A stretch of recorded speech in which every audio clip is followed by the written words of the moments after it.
Hozirgina Instagramda buzuqchilikni targ'iboti bilan, fahshni targ'iboti bilan shug'ullanadigan bir shou biznes vakilasini videosini ko'rib qoldim va izohlar bo'limiga qiziqib kirdim.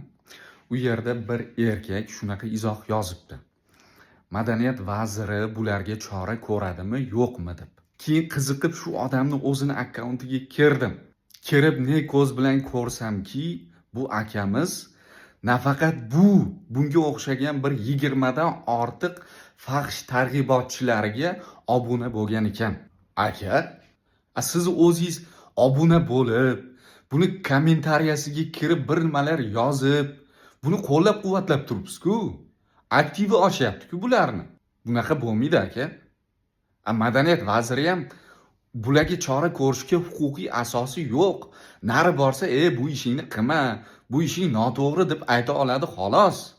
Undan ko'ra siz mamlaqalardan obunani bekor qiling, qaytib oling. Ikkinchidan, shunaqa videolar chiqib qolsa, akkauntga kiringda erinmasdan shikoyat, ya'ni jalbi qoldiring. Keyin bloklab keting.